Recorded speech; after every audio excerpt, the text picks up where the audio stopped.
Welcome to the Leadership Passport. I'm delighted to welcome my special guest today, Dr. Sudha Govindswamy. Sudha is one of 4 Associate Directors in School Support and Evaluation at the Council of International Schools. Sudha oversees schools and supports schools regionally in Middle East, Africa, and India. She's a strong believer in school improvement through internationally benchmarked standards. Sudha served as a CIS affiliate consultant since 2015, and in this capacity, she supported school improvement initiatives in international schools across 10 countries, including the UAE, Kuwait, Saudi Arabia, Jordan, Bangkok, India, Egypt, and the US. In 2018, Sudha joined CIS as a full-time school support and evaluation officer, and in this period continued to expand her work in supporting schools in East and West Africa as well. And then in 2021 took on the role of Associate Director. Sudha, welcome, Sudha. Thank you. Thank you very much, Kevin. Thank you for having me on the Leadership Podcast. I really appreciate this opportunity.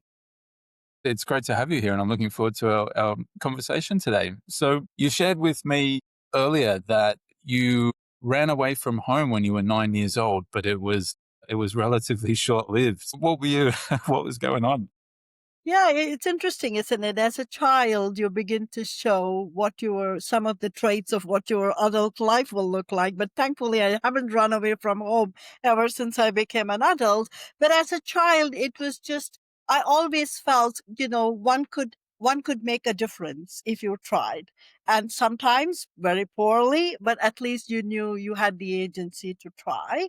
And this was my 9-year-old self telling myself, I'm going to go out there, make it really big, come back and make my family so proud that there will be no more problems at home. And I recall this. We lived in a colony of, houses in rows. And at the end of where our road led to, there was this lower primary school in the colony. I didn't go to that school, but this school was a very prominent feature of the colony. So I said, I'm going to run away from home. I'm going to really make it big. I put on a few things in my bag and I left. And I reached until that school. I saw children playing. I saw their parents coming to pick them up, and I saw a lot of fun. And I said, I lingered around there for quite some time, and I said, you know what, maybe I'll go back later. And so it lasted about 3 hours. So I really think, but it just makes me reflect and think that was something quite adventurous those days to think about it when I was just 9 and in the culture that I grew up in particular. So Very good. Very good. So if your leadership style was a song or a movie, what would it be and why? I've always kind of sung this along. Of course, I'm an 80s kid in the sense that that's when my college years were. And I really like this song, Don't Stop Believing by the rock band Journey. I don't know if our younger counterparts would recall it. It just speaks to me at various levels. It's about a small town girl, going into the city, looking around, and the idea that don't stop believing in what your dreams are for yourself and for the community that you belong to. And so that's a very special song for me, not only in terms of my leadership approach, but in life itself. So, yeah. Well, continuing on from there and to talk, I guess, a little bit more about your leadership journey. So what inspired you to embark on this world of international education and supporting, working alongside schools around the world? Yeah, and that's such a great question, Kevin, because I wasn't intending to be I never started my journey thinking this is where I want to be, and I've kind of dabbled around in different fields throughout my journey. I started off in marketing and finance, business administration, then went on to information technology because in the late 80s, 90s, that's what everyone said has a future, and kind of dabbled along, listening to what would really work, formulas of what would work, which was the way my culture always approached success in life. Until eventually I reached at a point when I said, what is it that I really enjoy doing and want to be doing? And through these multiple points, I realized what I really enjoy is empowering and being with people. And it's interesting because I'm not generally an extrovert, but when I've seen the power or the spark in the eyes of people, when you've really empowered them to be their own learning agents, it really brought me a lot of joy. And I think that's where I began to kind of hone into the opportunity of working with people. Education and international education was again by not by design but by default, because I was a trailing spouse back in the 90s.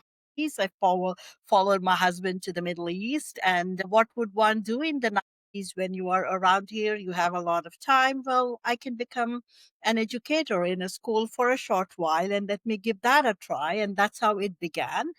But it's fascinating that my first entry into the world of education with my grade two students back in the day, who now write to me and say, Miss Sunder, I wish my child got a teacher like you. And I'm thinking, wow, when did I become that old? But it's just that opportunity again to be amongst children, be amongst people who think alike, and the fact that we have the agency to empower others really made a difference for me. So that was my journey, Kevin. It wasn't intended, chalked out, and I didn't have a plan. But once I arrived, I knew this is where I belong. I knew this is where I wanted to spend the rest of my life, empowering, supporting, but also being a part of that learning myself, because that is the beauty of being in education, the fact that journey of learning never stops.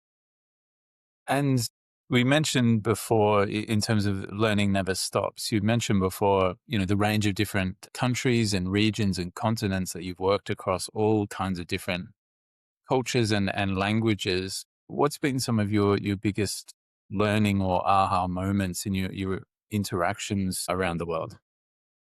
Yeah, it's fascinating because when I started off in the journey, initially my aha moments were always related to tangible aspects like, the curriculum or frameworks, or going deeper into a particular approach in pedagogy or leadership development. It took me about 10 years to realize the true meaning of international education and engaging with cultures lies in realizing that sense of belonging and that true sense of identity for our constituents is where the real meaning of international education lies. And if we've missed that, we kind of clearly are not meeting where we really need to go in terms of the depth of having this opportunity to engage with different cultures and different regions across the world. So for me, it was again a very long journey that started off very much at the surface level. And then the more I engaged with people across different cultures, the more I got the opportunity to reflect on where I was clearly off the mark. I just feel that whole notion of sense of belonging and identity is where it has made a clear difference for me in my journey, Kevin.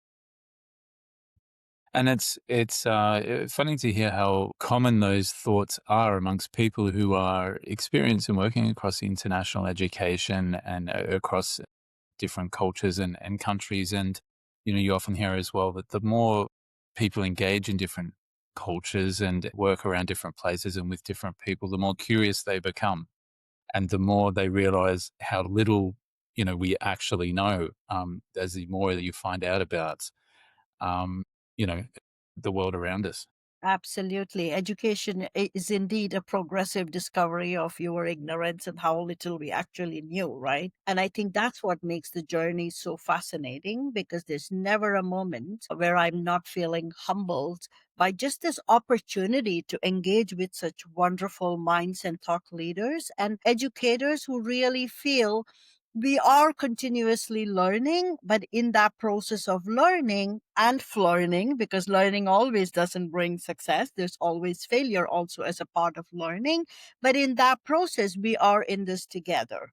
And I think that's the power. And the minute we realize that this is a community that really wants to make a difference, regardless of our circle of influence or not, that's where the true power lies. So, yeah, absolutely. Thank you for capturing that so articulately, Kevin.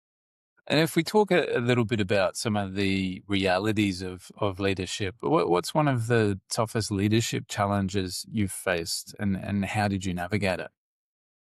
Yeah, this is an interesting question, right? Because the toughest challenges are very contextual, they're very situational, and when you look back sometimes and when you face newer challenges, you think, was that really a challenge, or was that a day-to-day issue so that you thought was a challenge, right?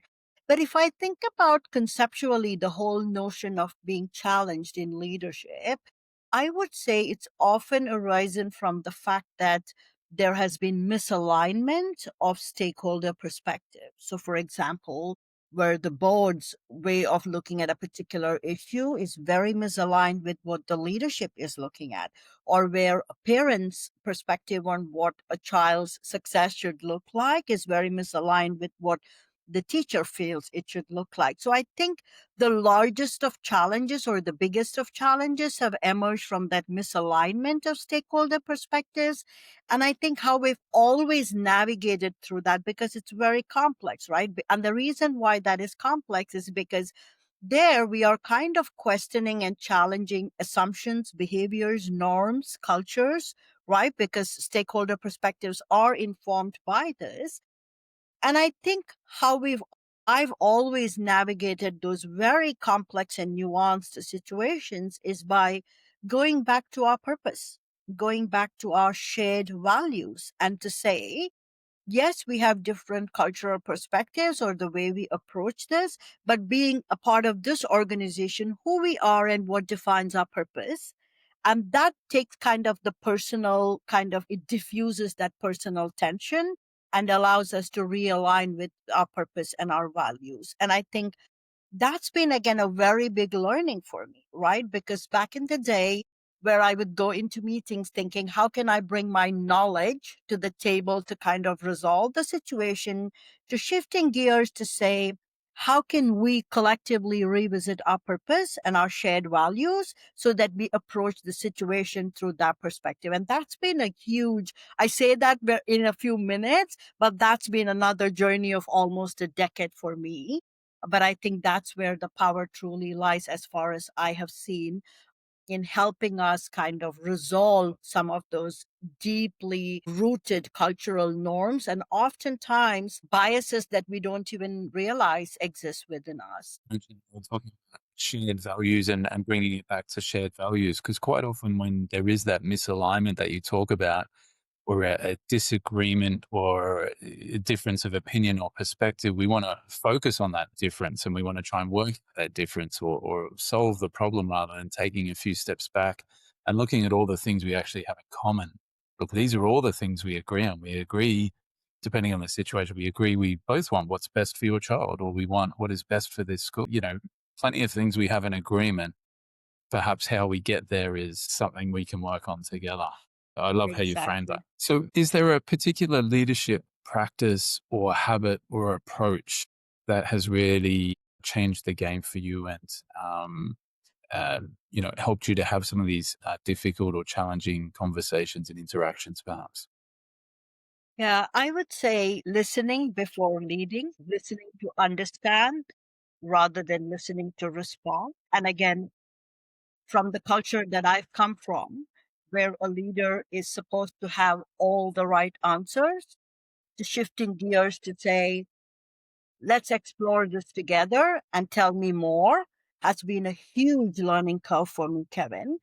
And I think that totally changed the game for me when I went into situations ready to listen rather than to respond. So, if we sort of cast our mind forward now to the future of education and school leadership, how do you see international education and leadership of international schools evolving over the next 5 to 10 years?